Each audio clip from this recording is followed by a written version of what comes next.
Some people wake up tired even after a full night's sleep. Others feel anxious in safe situations, snap over small things, or carry a fog of sadness that just won't lift, even after years of therapy. These symptoms often get brushed off as personality quirks, stress, or mental health issues. But what if they're actually signs of something deeper? Something happening at the cellular level? Today, we know more about trauma than ever, but most approaches still focus on the mind, leaving the body out of the equation. That's a problem because trauma isn't just an emotional wound. It's a survival response that gets locked into the nervous system. It affects your sleep, digestion, energy, immune system, and even your ability to feel joy. It's why some people feel stuck, not for lack of effort, but because their biology won't let them move forward. In this blink, we'll be exploring a practical, science-backed approach to healing trauma by working directly with the body's physiology. We'll lay out why so many people live in a constant low-level stress state without realizing it, and what it actually takes to feel safe, connected, and alive again. You'll learn how to recognize hidden trauma, understand its impact on your health, and start reclaiming your energy and emotional freedom. People often think of trauma as something that happened in the past, a specific event, an accident, an act of violence, or a moment of loss. But trauma isn't just about the event, it's about how your body responds to it. More specifically, trauma lives in your nervous system, in your automatic reactions, your triggers, your physical symptoms, and your energy levels. It's not a memory, it's a state that lingers and quietly shapes your responses to life. You don't need to have survived a natural disaster or war to have trauma. Many people have trauma without so-called big T events. A childhood marked by emotional neglect, chronic overwhelm, or the absence of safety can lead to the same trauma physiology as more visible kinds of harm. The common thread? Your nervous system never got the signal that the danger had passed, and so it stayed, and continues to stay, on guard. This explains why traditional talk therapy often hits a wall. Discussing trauma can reactivate the same physiology that got stuck in the first place. It can stir things up, but not necessarily help your body complete the stress cycle or return to safety. That's because trauma isn't stored in a specific organ or tissue. It's stored in patterns of survival, in freeze responses, emotional shutdowns, outbursts, and chronic fatigue. When your body is holding on to trauma, it's reacting on autopilot. You're not choosing these reactions, your biology is. This shift in understanding changes everything. It's not about rehashing stories or changing your thoughts. It's about learning how to work with your nervous system to create a sense of safety from the inside out. If your body believes the world isn't safe, no amount of positive affirmations will change that. One way to know if your body is holding on to trauma is to notice how often you react instead of respond. Do you get easily triggered? Do you feel stuck in patterns you can't explain? Do small stressors feel like too much? These are clues that your biology has locked into a trauma state. It's not your fault, and it's not all in your head. The good news is, once you recognize that trauma is biological, not just psychological, it opens up a new path to healing. It means you don't have to force your way out with willpower. You can learn to work with your body rather than against it. Healing trauma is about capacity, not character. It's about helping your nervous system feel safe enough to let go of its old defenses. Stress gets a bad rap, but it's not the enemy. In fact, stress is part of how we grow. A hard workout, a deadline, a challenge, these are all stressors that can build capacity. But trauma is something else entirely. Where stress stretches you, trauma breaks something inside. The difference isn't just emotional, it's biological. The body can handle stress as long as it has time and space to recover. That back and forth rhythm, stress, rest, recover, is how the body builds strength, both physically and emotionally. Athletes do this all the time. They deliberately stress their systems to become stronger. But trauma happens when the stress overwhelms your capacity to recover. There's no rest, no integration. Your body stays stuck in survival mode. Imagine lifting a heavy weight. If it's just a little beyond your strength, your muscles tear slightly and then rebuild stronger. That's stress. But if the weight is way too heavy, your muscle can literally snap. No growth, just damage. That's trauma. The problem is we often don't realize when we've crossed that line, especially in a culture that glorifies pushing through.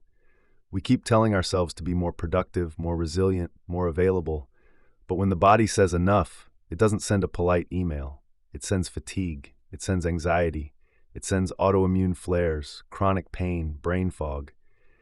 These symptoms aren't failures, they're alarms. The body is saying, you're doing too much, this isn't safe anymore. Over time, trauma shrinks your capacity. It makes ordinary stress feel overwhelming. This is why some people collapse over small tasks or seem stuck in a cycle of burnout, even if life looks manageable from the outside. Their body is still reacting to old threats. It's still trying to protect them, even when the danger has passed. Understanding this difference between stress and trauma gives us a new lens on healing. It's not about avoiding stress entirely. It's about building capacity in the body so it can handle more without going into shutdown. That means starting small, choosing stressors you can recover from, giving your nervous system what it needs: safety, rest, support, so it doesn't stay stuck in survival mode. Healing trauma, in other words, isn't about doing more. It's about doing differently. When you work with your capacity instead of overriding it, you stop breaking down and start building back up. When trauma gets stored in the body, it doesn't just affect your moods or mindset, it can reshape your biology. Not overnight, but gradually, almost invisibly, until one day it shows up as exhaustion you can't shake, mystery symptoms that don't respond to treatment, or a cascade of chronic illnesses that seem to arrive out of nowhere. These health issues aren't random. They're how the body adapts when life has felt too overwhelming for too long. Take autoimmune conditions. There are over 100 known types, and they're on the rise, especially in women who identify as high-achieving, perfectionistic, or chronically stressed. Why? Because autoimmune responses are often rooted in a body that has learned, consciously or not, that it's not safe to fully be itself. When that belief takes hold, the immune system can start treating its own tissues as the threat. The body attacks itself, not out of malfunction, but out of a misguided attempt to protect. Fatigue is another common signal. Not the kind that goes away with a good night's sleep, but the deep, soul-level tiredness that makes it hard to get out of bed in the morning. It's easy to blame this on lifestyle or age, but often this kind of shutdown is a survival response. The body is pulling back to conserve energy because it's spent too long in fight-or-flight mode. It's not lazy, it's tapped out. The biology of trauma also helps explain why chronic symptoms tend to shift around. One month, it's migraines, the next it's gut issues, then joint pain. You treat one, and another pops up. That's a clue that you're dealing with a deeper pattern, not just a series of unrelated problems, but a nervous system that hasn't stopped scanning for danger.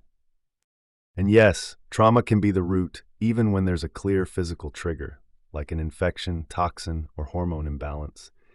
If your system was already depleted or dysregulated from unresolved trauma, it may not have had the resilience to recover.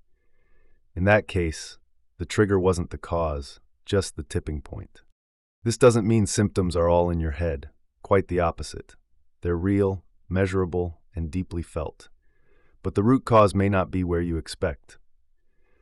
Trauma changes how your cells function, how you make energy, how you detoxify, and how you heal. That's why traditional treatments often fall short. They're aimed at the symptom, not the system. The good news? When you support the nervous system, everything changes. By creating a biology of safety, not just mentally but physically, you stop sending the signal that life is an emergency. That's when the body can finally rest. That's when it starts to heal. You might think of trauma as a personal issue, something that lives inside your own mind and body. But trauma rarely stays contained. It spills out into how you connect with others, in the way you handle conflict, how close you're willing to get, how safe you feel being seen, and whether you believe you're worthy of love without earning it. Even if you've never labeled your experiences as trauma, the patterns can show up in daily life. You might overextend yourself and then collapse. You might be highly sensitive to criticism or freeze when you're overwhelmed. You might find yourself stuck in cycles of people-pleasing, perfectionism, or emotional shutdown, unable to say what you need until it's too late. None of this means you're broken. It means your nervous system is working overtime to keep you safe based on the past. It's using old templates to navigate present relationships, often without your permission. This is trauma physiology in action, subtle, powerful, and often invisible to everyone except you. The nervous system's number one job is to detect safety or danger, and it does this through patterns, not logic. If closeness once felt unsafe, the body will quietly pull away even from people who love you. If anger once led to punishment or fear, your body might block access to your own anger entirely. It's not a decision, it's a reflex. This is why the biology of trauma often shows up most clearly in relationships. You can hold it together at work, function well in social situations, and still find yourself shut down, triggered, or emotionally numb around people who matter most. Because that's where your nervous system expects the stakes to be highest, and it's trying to protect you, even when it's making connection harder. It also affects boundaries. When your system is wired for survival, you may default to keeping the peace, staying small, or avoiding conflict. You might say yes when you mean no, or feel guilty for taking time for yourself. These patterns can feel like personality traits, but they're actually survival strategies. Here's the twist. The body will often interpret healing itself as dangerous. Even just relaxing, slowing down, or feeling joy can trigger a nervous system that's been braced for chaos. This is why growth doesn't always feel good at first. Sometimes safety feels unfamiliar, and unfamiliar can feel threatening. That's why healing from trauma can't just be about insight or intention. It has to involve the body. When you start teaching your nervous system what safety actually feels like, not just what it looks like, it begins to shift. You stop reacting on autopilot. You stop attracting chaos. You build space between the trigger and your response. That's where your power lives. Healing is not about fixing yourself. It's about reclaiming parts of you that went into hiding. When your body no longer feels like a battlefield, relationships stop feeling like survival. When people first realize their health issues, relationship struggles, or emotional exhaustion might be connected to trauma, the next question is usually, now what? That's when most instinctively reach for solutions they've heard of before. Therapy, mindset shifts, maybe breath work, or self-help. And while those can help, they often miss a critical piece: the body. The truth is, you can't think your way out of a trauma response, and you don't have to rehash your past to heal it. The nervous system doesn't need another explanation. What it's looking for is safety, not safety as a concept, but safety as a felt, lived experience in the body. That's where true healing begins. And surprisingly, that work starts in the here and now, not by digging into childhood memories, but by learning how to shift your nervous system in real time. Trauma healing doesn't have to start with a story. In fact, the story can come later. First, you build the capacity to be present without feeling overwhelmed. This is where body-based practices come in. Simple, practical tools that help you regulate your nervous system from the inside out. Think of them as gentle micro-adjustments that create a new baseline. You start small. You stay consistent.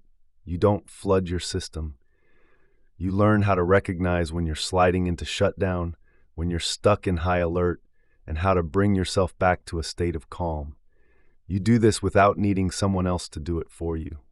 That sense of agency, I can shift my state, is the real foundation of healing. It gives you back a sense of choice, especially when your body has spent years stuck in survival reflexes. And once that foundation is in place, you can safely explore deeper work, inner child parts, attachment wounds, stored memories, without re-traumatizing yourself. This integrative approach matters. Healing trauma isn't just emotional, it's physical. It requires a blend of tools that support your biology, your emotions, and your sense of self. That might include nutritional support, supplements that help cellular repair, or even rebalancing your energy systems, alongside nervous system regulation and somatic practices. And yes, it takes time, but it doesn't have to take forever. In fact, many people notice shifts within weeks of starting this kind of work, not because they've talked their way through their trauma, but because they've changed their physiology. Less anxiety, better sleep, reduced pain, more energy, all because the body has finally gotten the message. The danger has passed. So here's the big takeaway. Trauma isn't a flaw or a failure. It's your body's way of protecting you. And it worked. But you're not in survival mode anymore. Healing starts when your body learns that and finally feels safe enough to let go. You don't need to be fixed. You just need space, support, and the right tools to come home to yourself. That's what emotional healing really is. Not about changing who you are, but becoming who you were before survival took over.